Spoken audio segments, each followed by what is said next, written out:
After working as an ER nurse in New York, and I also worked in Boston, Nebraska, I realized that just working W-2 and working as a nurse, I may not achieve the life that I want to pursue. I'd like to introduce my guest today. Her name is Jiwon Lee, and she's a fellow Korean-American YouTuber who emphasizes the importance of financial literacy and the diverse tracks for nurses. As you graciously introduced me, my name is Jiwon Lee, and I work as a nurse in New York.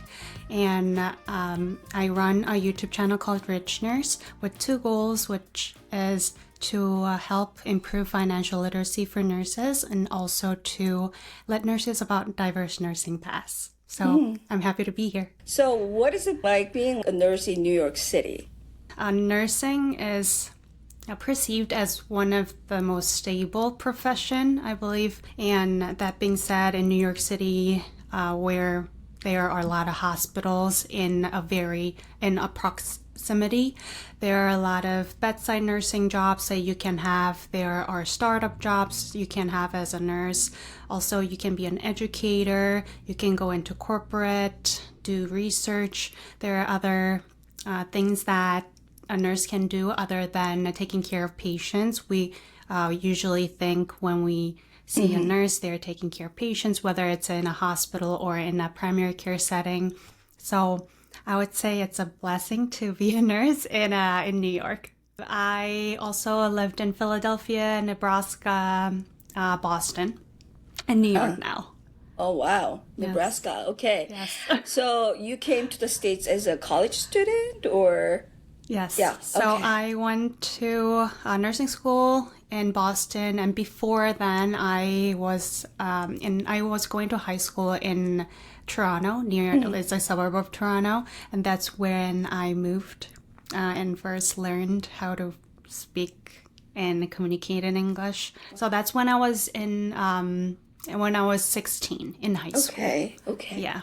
Okay. So you went to Toronto and then to the States. Yeah. So my mom used to be a nurse too, and she became an educator, and she was pursuing her postdoctorate. And you know, the immigration, it's easier to be moved to Canada than the States, even like back then. So that's why she went to Canada, and then she brought my brother, and I decided to join them because I didn't want to be by myself. At 16, what do you think about moving to a whole new country? Yeah, that's a good question. I was thoughtless. I had no idea. Hey, that's a blessing, maybe. That was truly because I didn't know, and I didn't think the obstacles.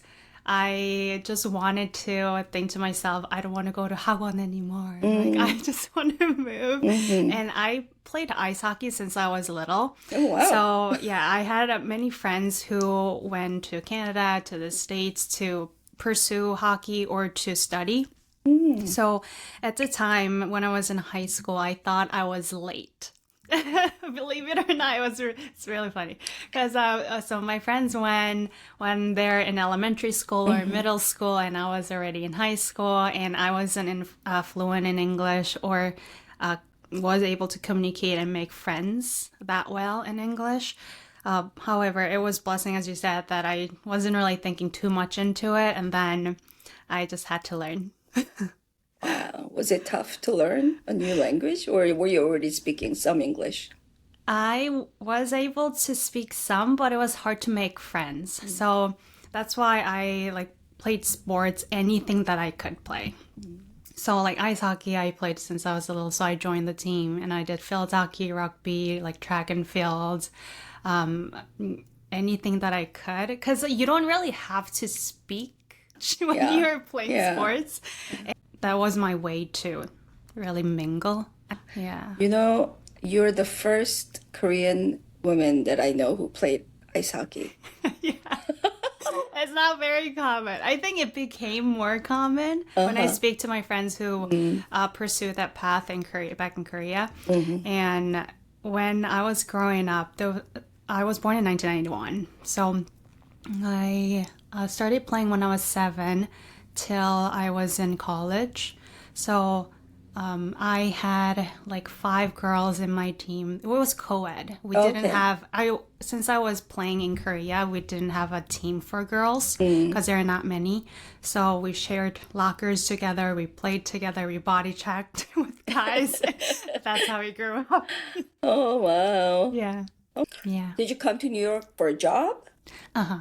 So I was in Nebraska, and then I moved to New York in 2020 during COVID because I wanted to work in emergency room. I don't know whether that was a good time to be a nurse in emergency room in New York City, but that's how I moved, and yeah. Oh, yeah. Why emergency room?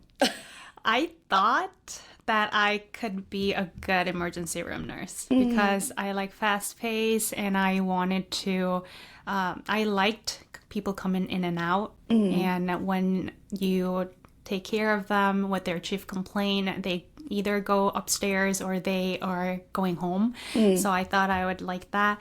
However, it was a difficult environment to be in because you had a lot of patience for yourself as a nurse, and I couldn't attend to everything that a patient was asking. And you pivoted to a different track of nursing, right? What is that, and what made you decide to do that?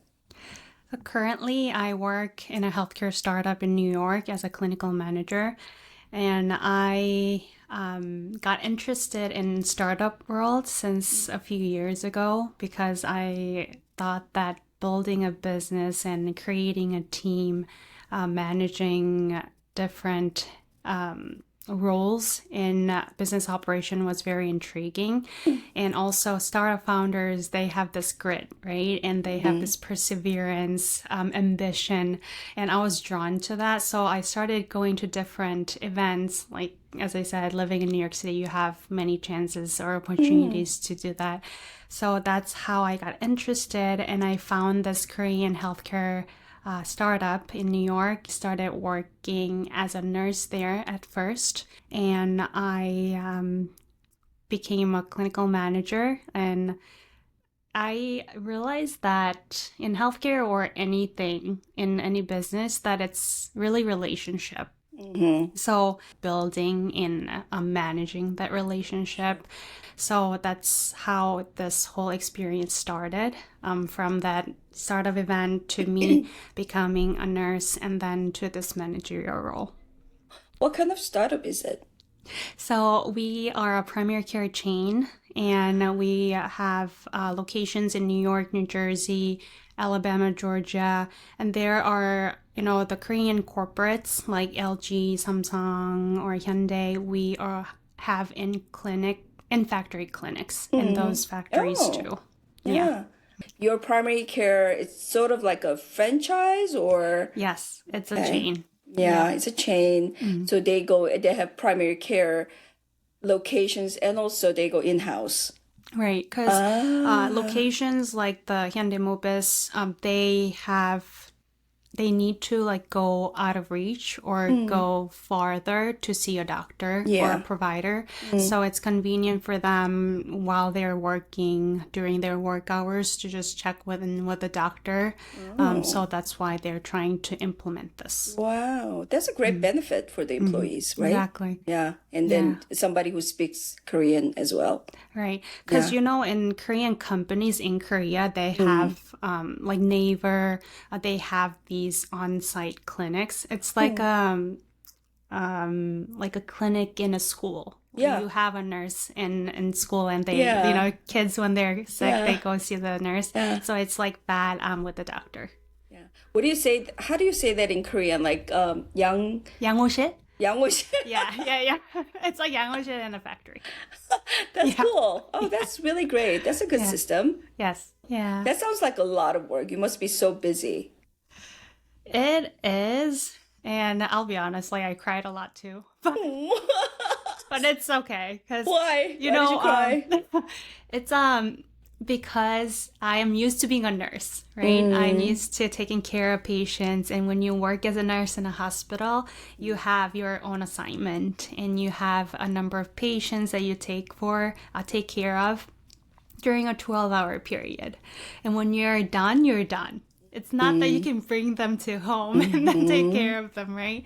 And I realized that corporate or like company, it's different. So there are things that will linger, like many projects will go on at the same time. You might relate to. And it's not that I am done and I'm done. Yeah. And also like reporting system, how I communicate, they are also different, and I have been learning. So can I ask, you work for a Korean company, right? Yes. I do. So is it different than working for an American corporate, or have you worked at an American corporate? No, so I can't really compare because it's my first corporate or startup experience. So I would say this, Korean people, they work very hard, which can be very beneficial for a company.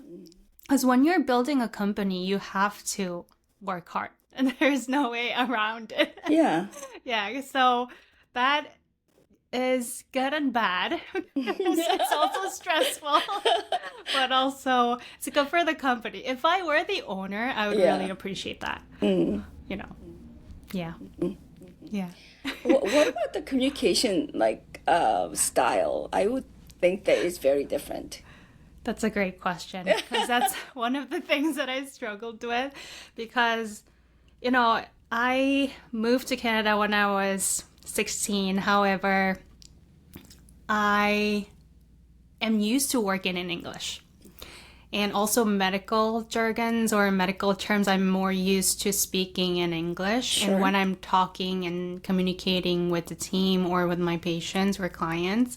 So it was difficult at first when I had to communicate with the team members in Korea, because we had a team in Korea as well. And first everyone spoke in Korean, and I first just wrote like Slack messages and everything. And when I even presented, I spoke in English, and I realized that for us to really be on the same page, I need to choose a language that we all can understand. So I'm not saying that they can't understand English, but they're more comfortable in Korean. Yeah. So I changed to Korean? Yeah. Oh my goodness. Are you interpreting every word in your mind like, oh, hurry, hurry, hurry? Yeah, that happens too. Because there are some things that I'm just used to saying in English. Yeah, of Yeah, course. yeah. Especially your professional field, you know? Yes, Yeah, exactly. yeah. Yeah. It's funny because sometimes when you're speaking in Korean or like in a foreign country, for instance, just because you make it like sound like Korean doesn't mean it's Korean. Yes, exactly. It's just not. like linger out the syllables and you're like, that wasn't Korean. Right. And I thought it was funny that your podcast name is Konglish is another language. I thought that was really funny. Yeah. Yeah. Yeah, it is. It really is. I mean, even when we're speaking, you and I, I guess we've been speaking mostly in English, but we go back and forth, and some words you just cannot use in English or Korean, right? So we just use whatever. It's I think more acceptable now because K-pop and K-culture is so popular.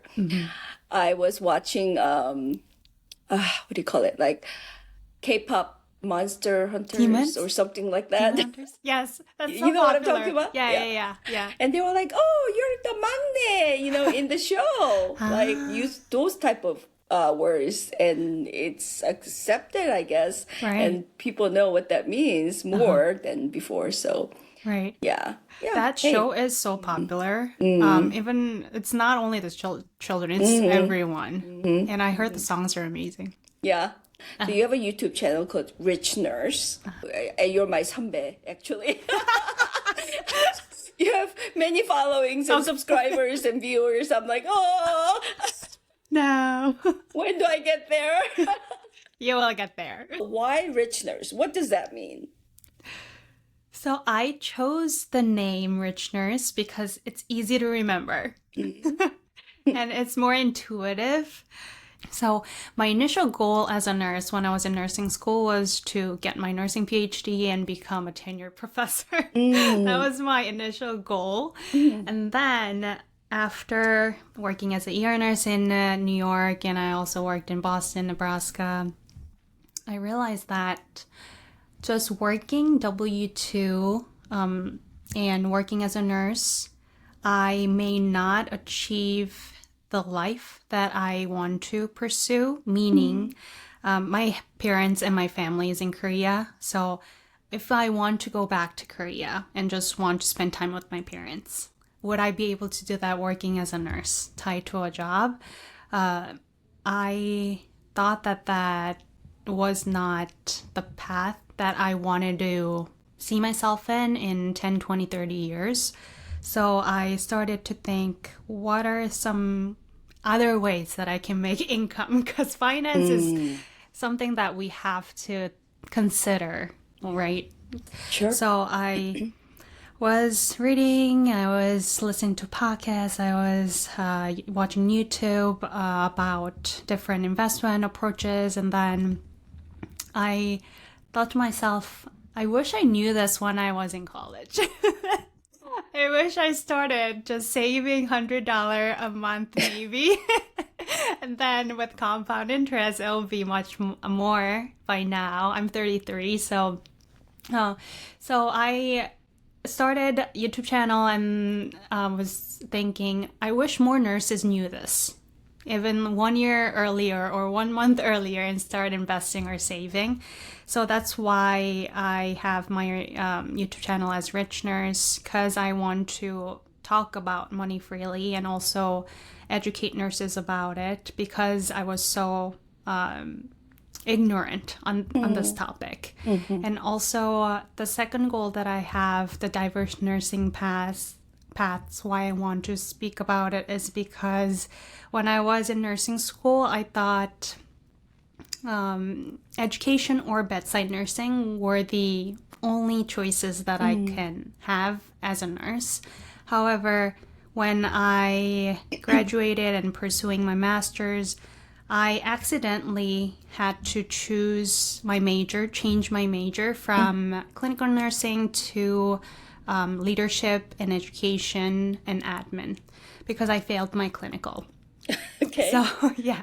And then I saw nurses who were working in consulting firms. I saw nurses who had their own businesses. I had nurses who were doing things that I didn't imagine that was possible. So I wanted to talk to nurses about their experience who are pursuing their paths, who are non-traditional way of nursing, because if nursing students didn't know what they wanted to do, or if a nurse is considering different paths than taking care of patients in a hospital, they can know their potentials and they can know what options they have. And I think that's very important when evaluating your values and your options in the future. How do you compound your education or financial literacy? I believe in small steps. And maybe just one episode of podcast of real estate today, but if I do that every day, it will be massive insight or experience that's piled up in my head. So I really believe in investing in myself, and it doesn't have to be like huge, massive success. It can be, as I said, listening to podcasts. It can be talking to an investor and listening to their stories. It can be just walking down the street and ask a constructor company's name, so I might have it in the future. So those small steps, I believe that they're gonna grow and get compounded, and that's how I want to think of it, so I'm not too overwhelmed. What is your goal when you reach your financial stability? My goal, I have many. While working with people who are sick or got sick, I realized that life is short. And there are some things that we tell ourselves, let me do this. And then we push it, and then it becomes a few years later. And we don't live forever, so we don't have we have limited time with our parents, right? And especially because living in a different country, I see them once a year. So if I want to travel to Korea and see them, spend time with them, that's one of the things that I want to do if I don't have to work for the sake of earning. Also, this is my long-term goal, but I want to have a foundation where I can help with education. I really believe in the power of education because the reason how I met you or how I am living here working as a nurse is because I had a privilege to be able to get educated. And I know that there are some people who don't have means to do that, and there are some people who don't know how to. So I wish and I hope that I can help them. And when I was little, when I was in elementary school, my dad had a little foundation for like middle school girls to help them with tuition. So I still have that memory of them writing letters, and my dad would show them to me. So that's one of the things that I wanted to do. Yeah. You have the legacy already. Follow. That's wonderful. Yes, thank you. Yeah, what a blessing. I know. Yeah, truly. What does your portfolio look like? All right. Now I am investing in real estate, residential real estate. So where I am recording this right now, it's a condo in New Jersey. So I bought it in 2022 with 5% down because I had an intention of living in it and renting it out. Mm-hmm. So at the time, in order to save, I lived in the living room and I rented out 2 rooms that I have. So I had some rental incomes and I was able to save. It's very expensive to live in New York and New Jersey. So that's how I saved. And then while I was doing travel nursing at the time, I bought my second property in Rochester, New York, in upstate, because the price was cheaper, it was more affordable, and it was 2 mile radius and had 3 colleges and 4 hospitals. So I thought it was a good place to buy. So I also moved there in order for me to put down as little as possible. So I lived there also, and then I moved back to New Jersey. And so the Rochester one is an Airbnb. Mm-hmm. And you're self-taught? Yes.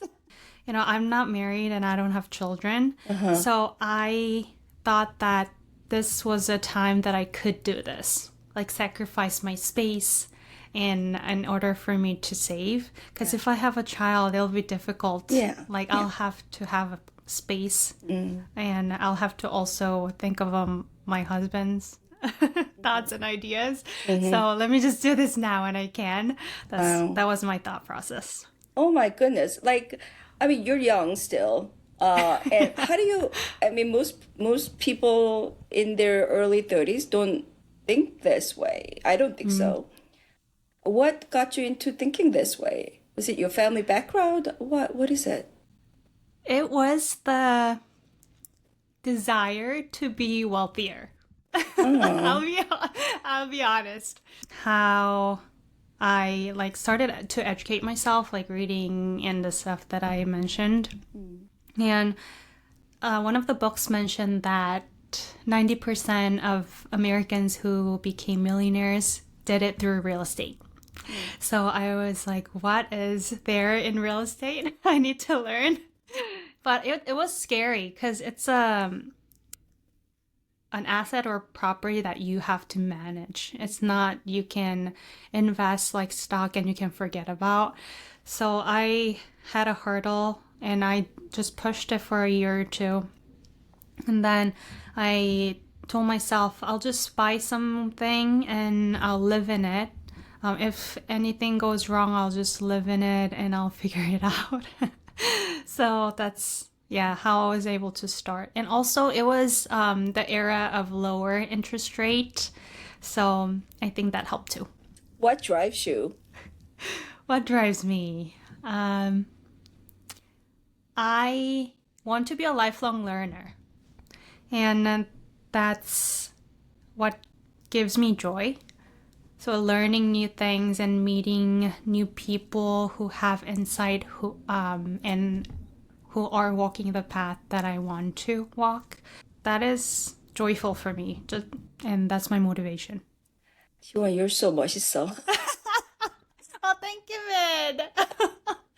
No, seriously, I really know very few people in their early 30s who think this way or plan out their future like this. I mean, they still enjoy, fine dining and shopping and not really necessarily thinking about, I want to be successful, financially independent and stable. Very nice. Thank you. I think it was also the thought or appreciation for my parents. Because I one day want to have children. Yeah, I know you have 4 children. So I don't know how you did it. I don't either. Yeah. How? I don't know. Admire you so much. It just happened. And one day, if I want to provide for my children, like I need to be financially stable. For me to become the shield. So that's one of the things that I was going through my head too. As a YouTuber, and I'm sure you have met many, many people, what is most memorable person that you have met? Right now, the person that pops up in my head is Sister Calista Roy, who is a nursing legend. I knew her before nursing school because of my mother, because her thesis for nursing PhD was based on her theory. And I'm Catholic, and I went to Boston College, which is a Jesuit college, and Sister Roy was a professor there. So I knew that she was there, but I really didn't have a chance to connect with her. However, she retired a few years ago, and she retired in Los Angeles. After I started my YouTube, I wanted to invite her to the channel. And then thankfully they contacted her and she emailed me. Like she was one of the pioneers. And it was very enlightening for me to be able to listen to her story, the person that I read from textbook. And the way she explained about nursing, and she has Roy adaptation theory, which is explaining that a person is not only the physiological or psychological, there's environmental, there's social, there's so many stimuli, and you have to understand it as a nurse, understand a whole human being in order to be able to take care of them. So yeah, that is one of the interviews that pops up in my head right now. How inspiring, right? It was.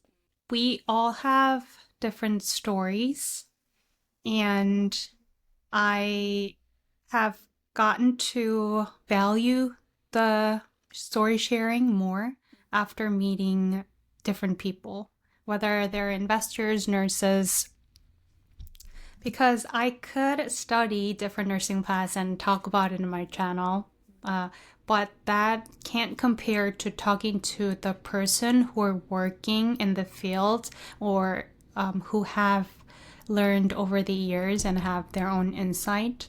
So I really value listening. That's one of the things that I have gotten to learn more, because listening is simple but very difficult. You know this, Min. And you need to be attentive to what they're saying. You have to remember and also empathize with them. And those are things that I'm still working on and have gotten to appreciate more through meeting different people through the YouTube. What is your biggest challenge in listening? You know, we can't control thoughts. So there are some things that while I'm listening, what I'm gonna eat for dinner today. So sometimes, like there are some things that I can't control, but I have to tell myself focus. And at first it was difficult to just focus on what they're saying and not focus on what I have to say. Because as interviewer, you understand that there are some follow-up questions that you have to ask. There are some things as a comment. What should I say? What is the right way to say this? So those were the hardest thing that I had to think about when I first started. I can relate. What's your tip? Well, I think, my background is in counseling, so that really helps. But I think the biggest thing is really genuinely have interest in this person that I'm talking with. Go in with curiosity. Right. That's so important. What does it mean to be a 1.5 generation for you? So I was thinking about this question, and I'll be honest, I have never thought of myself as 1.5. I think because I came to this country as a student, it's not that my whole family moved. Now I have green card, so that makes me an immigrant. But when I was going to school, when I was working, even then, I didn't think I was 1.5 generation because I saw other 1.5 gyopos and I didn't think that I had similar concerns. I don't know whether it's my personality, but I never wanted to become American. I don't know how it sounds, but it's because that I always knew and I still think my root is in Korea. And that's my country. So I am living in the States and now I'm way more comfortable being in this country, in this culture, meeting people. Guess I have embraced or learned to embrace who I am. I didn't really think to myself, oh, why? Like when I first moved to Canada when I was in high school, that was one of my struggles. Like, why can't I speak English like my friends? I don't understand the culture. I don't know the drama. I don't know the celebrities because I didn't grow up there. Yeah. It's obvious that I know more of Korean culture, Korean language because I was there my entire life at the time for 16 years. But now, because it has been like 50-50, me living in Korea and me living in here, I am more comfortable. I think that's why I don't really think of myself as, oh, I'm not fully immersed into this culture. Yeah. I see. Because I was listening to your other interviews with other 1.5 interviewees, and the things that they have mentioned about the identity struggles, not belonging to Korea, not belonging to becoming American and growing up in a Korean household, I definitely relate to that. I guess I thought I have always had a place to be in Korea because my parents are there. I think that's why I didn't really feel I was fully isolated. Yeah. That's a really good point. Yeah. You feel more rooted because your family back in Korea. Whereas Kyopos are kind of unrooted and moved here.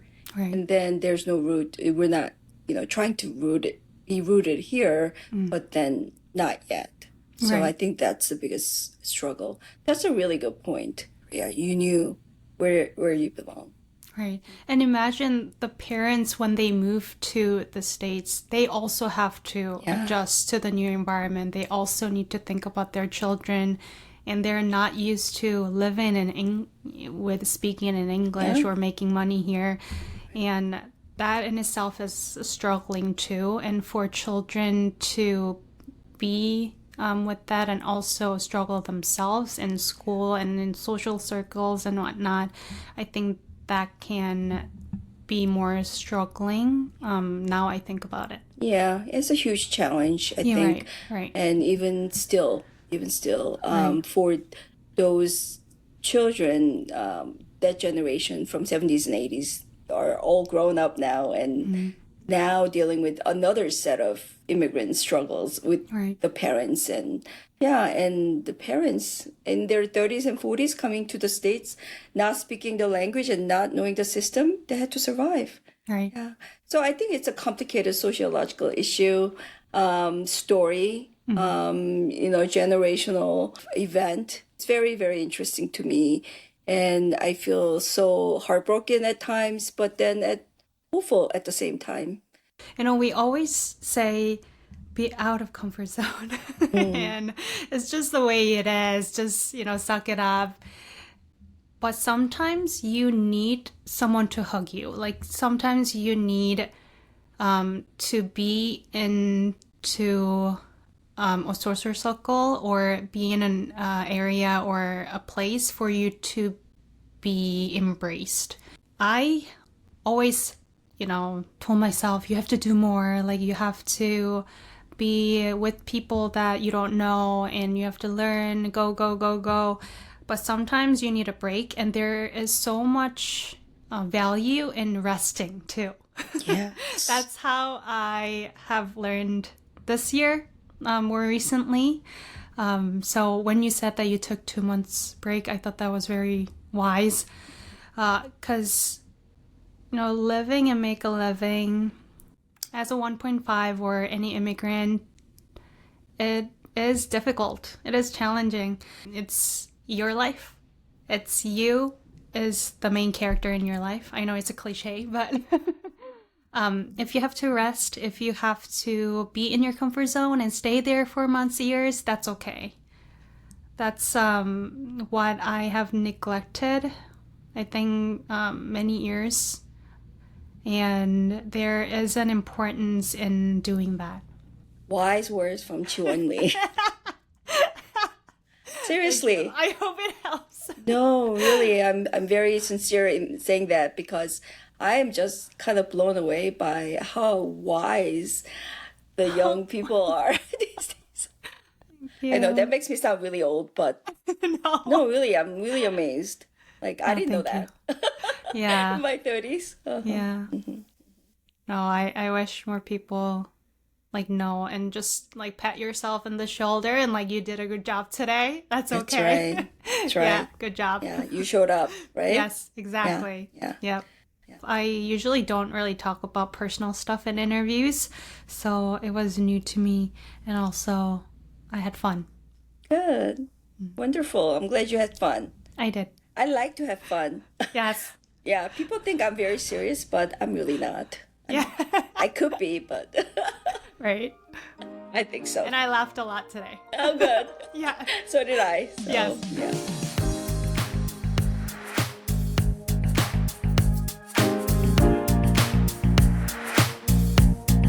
Congratulations for